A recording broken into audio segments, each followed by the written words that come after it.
Agradecemos la presentación del doctor Sergio Fierro.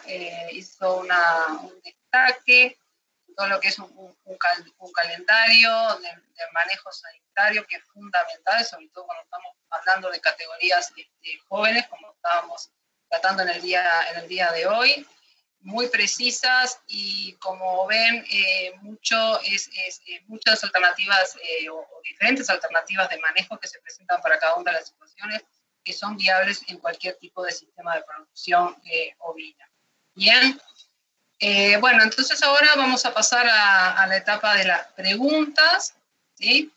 Igual mientras se están haciendo preguntas pueden seguir enviándonos preguntas a los números de celulares que se presentan abajo.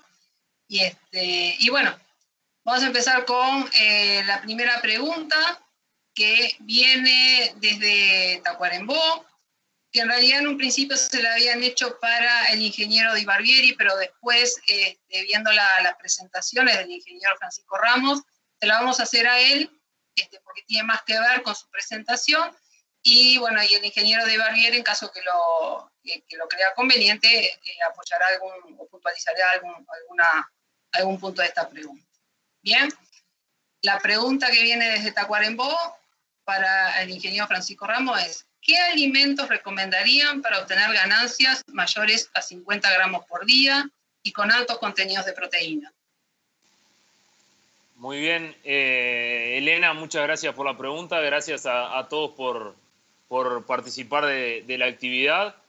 Como repasábamos en la presentación, tanto de Nacho como mía, en general la referencia de ganancia del campo natural es de 50 gramos por día o 1,5 kilos por mes. Vimos que hay estrategias que son más básicas hacia otras más complejas. Repasábamos el rol que puede tener la suplementación proteica sobre el campo natural. En general manejábamos que las ganancias pueden representar 1,5 veces a 2 veces la ganancia del campo natural, es decir, 75, 80, 90, 100 gramos. Referíamos fundamentalmente a suplementos proteicos de buenos valores, como puede ser harina de soja, raciones energético-proteicas, con los valores que presentábamos en los distintos cuadros. La harina de soja es un alimento que por excelencia se ha utilizado como suplemento porque tiene valores muy destacados de proteína. Y después veíamos la importancia que puede tener el acceso a pasturas ricas en proteína que se pueden utilizar como suplemento proteico. Veíamos el ejemplo del Lotus Macú, del cultivo de soja. Entonces, también el pastoreo controlado por tiempo de acceso puede ser una herramienta para lograr ese aporte de proteína que necesitan los corderos. Y después, en estrategias más complejas, veíamos la utilidad que pueden tener las praderas, los verdeos estivales o el confinamiento. Y sobre todo me interesa señalar algo que veíamos al principio de la presentación, es la necesidad de identificar ese lote que necesitamos sacarlo de ese escenario de ganancias magras para obtener las mejores respuestas. Así que le cedo la palabra a Nacho. Muchas gracias.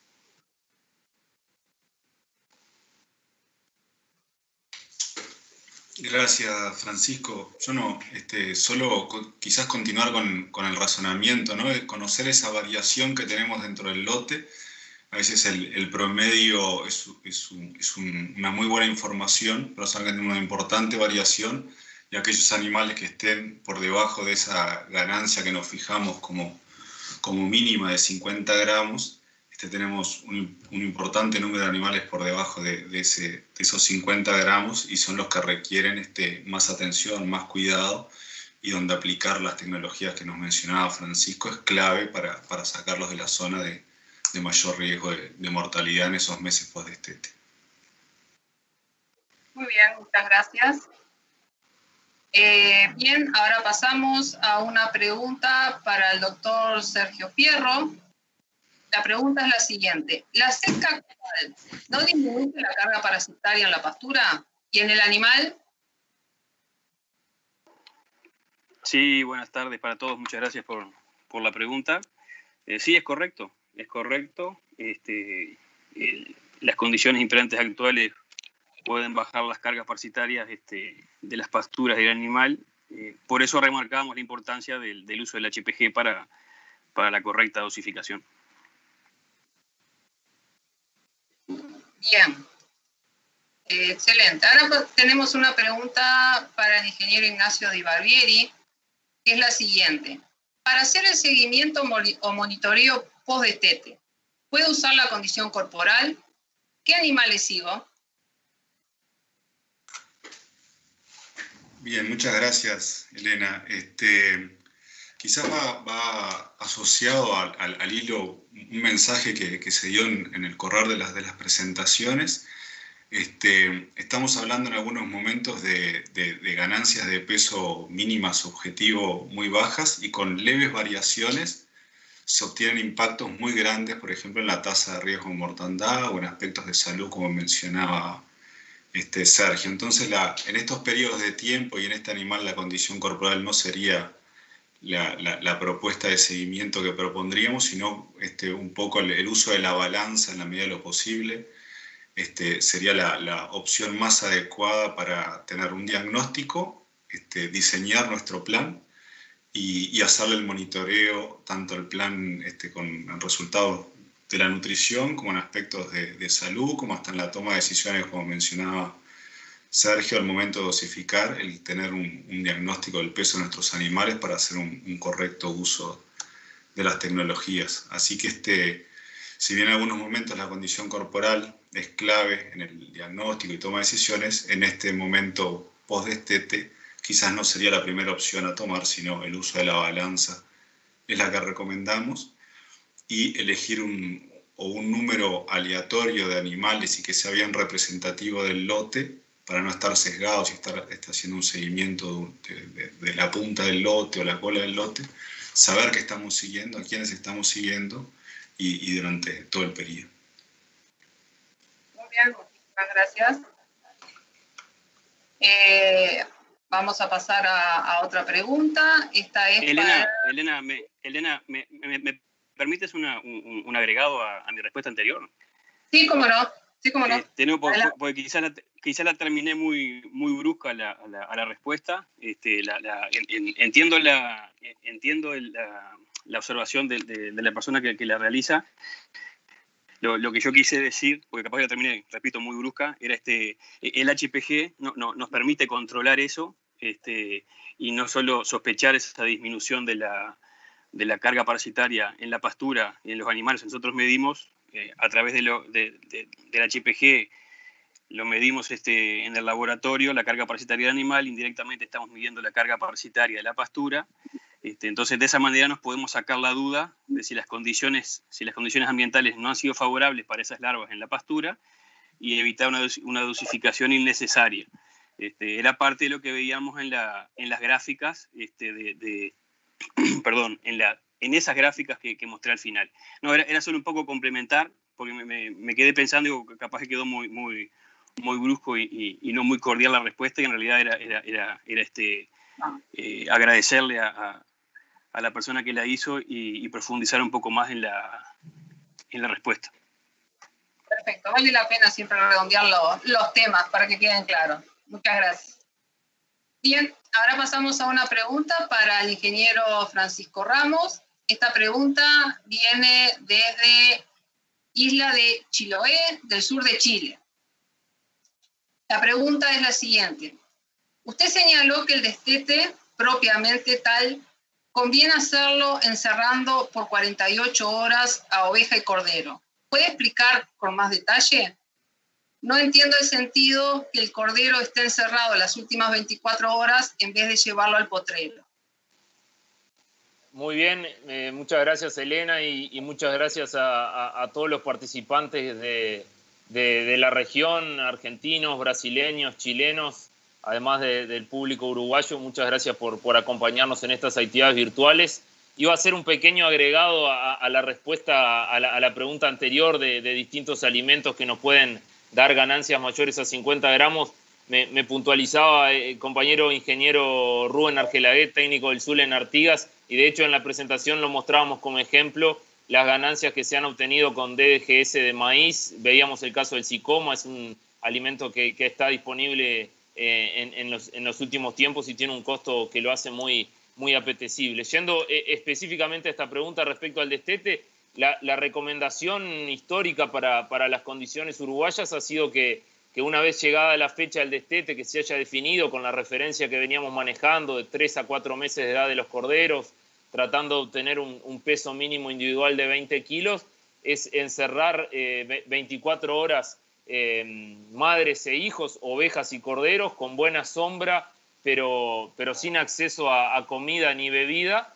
Y luego de este encierre conjunto, madre e hijo son separados y mantenidos encerrados por otras 24 horas, permitiendo el acceso al agua a los corderos. Y una vez transcurrido este periodo, que en total son 48 horas, cada uno de estos lotes será dirigido al potrero seleccionado.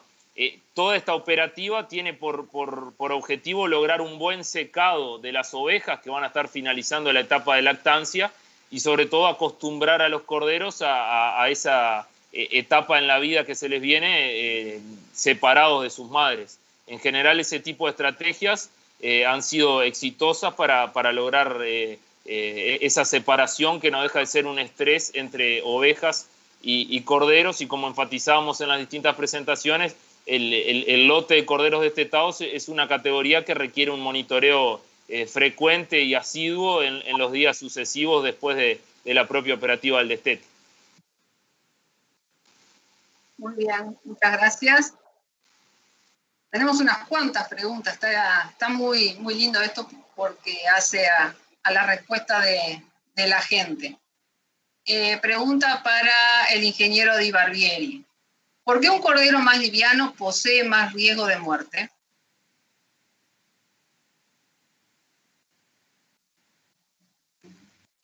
Muchas gracias, Elena. Bueno, como veíamos, en la medida que los corderos al destete son más livianos y post-destete, el riesgo de muerte es mayor y principalmente por debajo de estos 20 kilos, dependiendo del tamaño adulto de nuestra majada, es más complejo. La bibliografía lo que nos indica es que este cordero más liviano tiene menores reservas totales y proporcionales de energía frente a un cordero más pesado, y frente a alguna necesidad que le haga o alguna restricción, comienza esta movilización de energía que en este tipo de cordero se termina antes. Inmediatamente, para cubrir los requerimientos, comenzaría un catabolismo proteico y por lo tanto empezamos a hipotecar algunas funciones de órganos y a hipotecar la supervivencia de este cordero. Entonces el liviano se encuentra comparativamente en una situación peor que el cordero más pesado.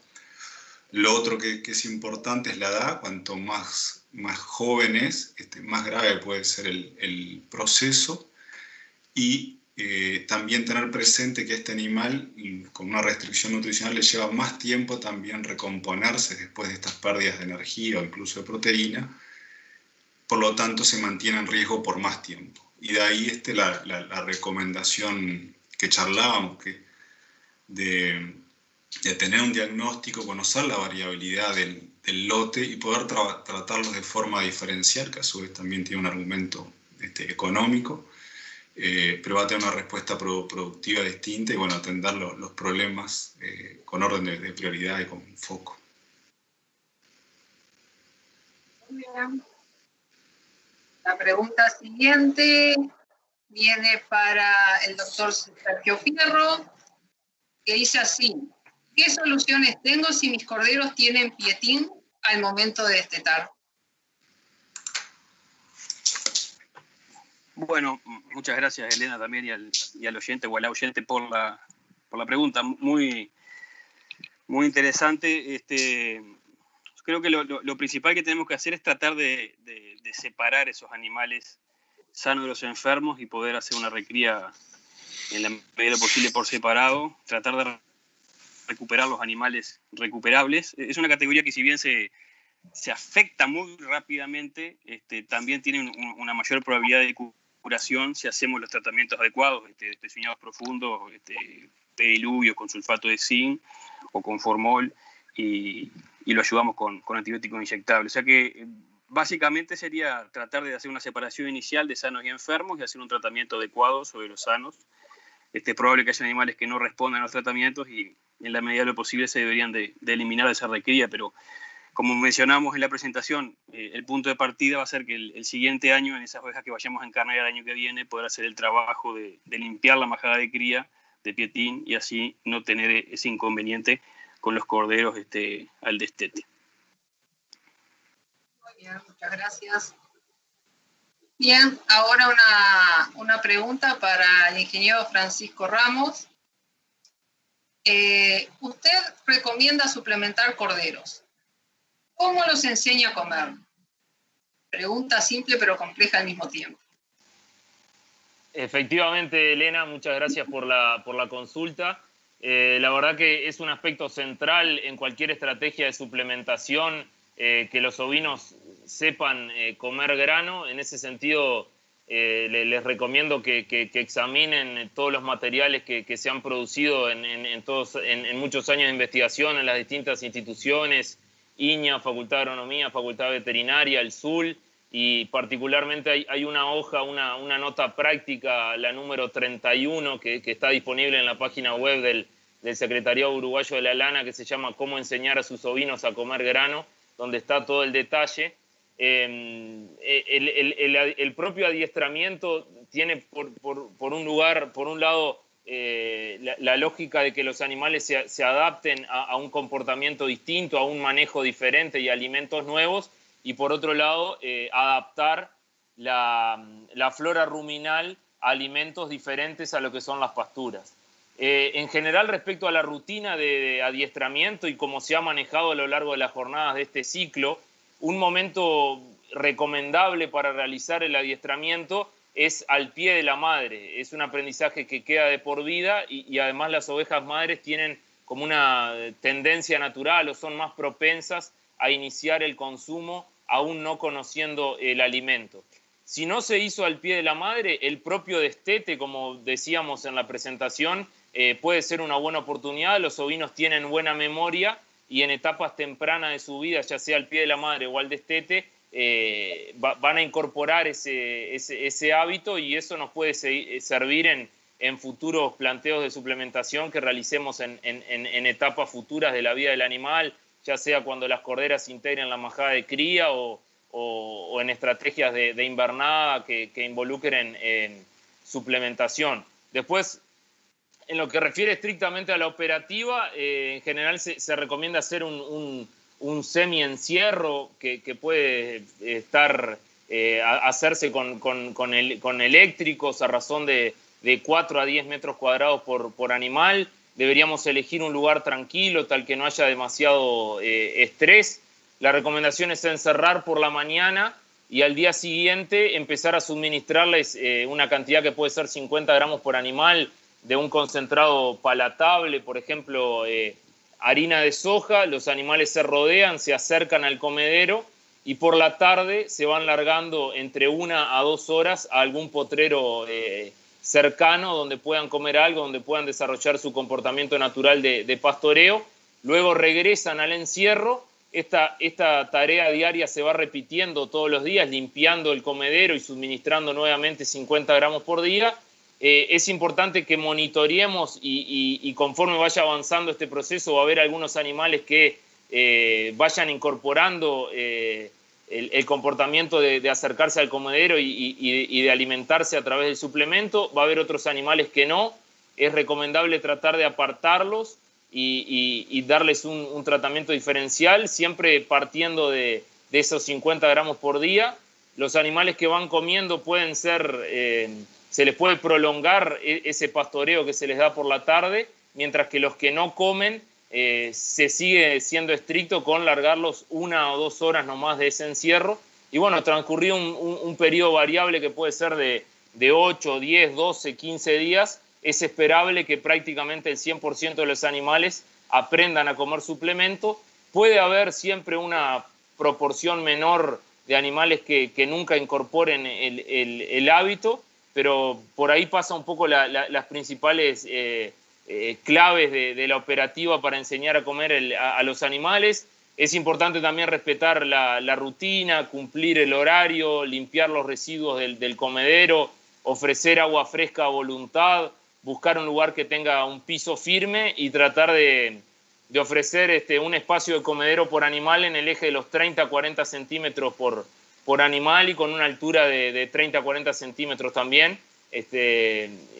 Bueno, tratar de controlar la dominancia es otro aspecto central, buscar lotes homogéneos y en general la recomendación es tratar de no trabajar con lotes que superen los 300 animales. Así que una pregunta muy interesante, compleja para abordar todo a la vez. Espero haber sido claro y bueno, reitero que pueden encontrar material para profundizar en este aspecto. Muchas gracias. Muchas gracias a ti, Francisco. Bien, y ahora esta pregunta es para el doctor Sergio Ferro y es la última pregunta que vamos a hacer presencial. Si encierro las ovejas 48 horas, ¿existen principios activos que no permiten hacer ayuno? ¿Cómo soluciono?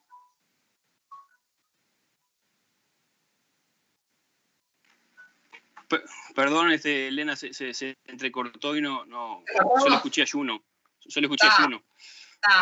Leo de nuevo. Si encierro las ovejas 48 horas, ¿existen principios activos que no permiten hacer ayuno? ¿Cómo lo soluciono?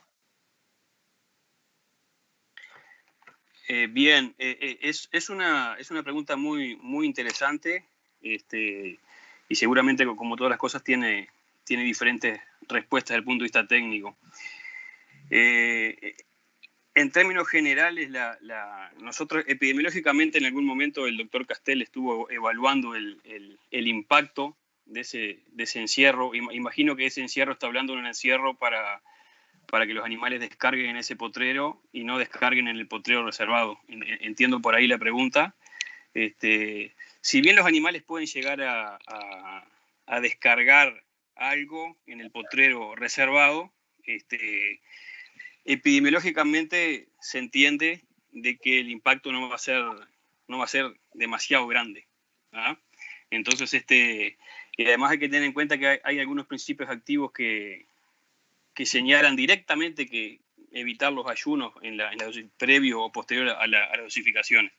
Entonces, creo que ahí capaz yo quisiera redirigir un poco la respuesta y decir, bueno, usemos el producto más efectivo posible y este pequeño efecto epidemiológico que genera que los animales descarguen un poco y ensucien un poco la pastura o no, que lo hagan afuera, va un poco de la mano también de una cosa que se llama población refugio en el potrero, que muchas veces también en estos años secos, como había un comentario en el chat, puede generar a que esté muy limpia la pastura, nosotros estemos sembrando pastura con parásitos resistentes a esa droga, si es que sobrevivieron. Entonces hay una serie de manejos que no sé si tenemos que entrar ahora en detalle, pero en términos generales la respuesta a esa pregunta es la droga más efectiva posible, y si hay algún sobrante, digamos, que para descargar en el potrero, epidemiológicamente, o sea, en el sistema, se ha medido y se considera que no es tan importante como para echar a perder, digamos, esa reserva de potrero previo. Muy bien, muchas gracias. Bien, estaremos, en este momento ya estamos cerrando la jornada del día de hoy. La verdad que quedaron unas cuantas preguntas por responder. Las mismas van a ser respondidas por cada uno de los presentadores y después van a estar colgadas en la página de cada una de las instituciones organizadoras, y para los que se inscribieron en la jornada serán enviadas por los contactos que dejaron en la inscripción, ¿sí? Yo quería agradecer a todos los que presentaron, agradecer a todos los que participaron, tanto nacionales como extranjeros, porque gracias a los que participan se hacen las jornadas, frente a ellos presentan las dudas, presentan las situaciones problemáticas, y los técnicos de este otro lado organizamos los temas en función de esa demanda. ¿Ah? También quería agradecer En este caso, para la presentación del día de hoy, estaba la ingeniera agrónoma Adriana Vallejo, de Facultad de Agronomía, y el señor técnico agropecuario Haroldo de Genú, del Sur, que ellos fueron los que estuvieron haciendo la recepción de todas las preguntas y organizándolas, así que muchas gracias a ellos, por supuesto a los técnicos que presentaron las charlas en el día de hoy, a Rebeca, Batista y a Sebastián también, que son los grandes organizadores que están detrás de toda esta movida. Y bueno, ya lo estamos invitando para el año 2021, que va a haber otra jornada seguramente. No sabemos si van a ser virtuales o presenciales, pero seguro que con Ovinos vamos a seguir trabajando en el próximo año. Desde ya muchas gracias, y no sé si hay alguno de los presentadores o alguien que quiera hacer algún comentario final, y si no ya estaríamos cerrando la jornada.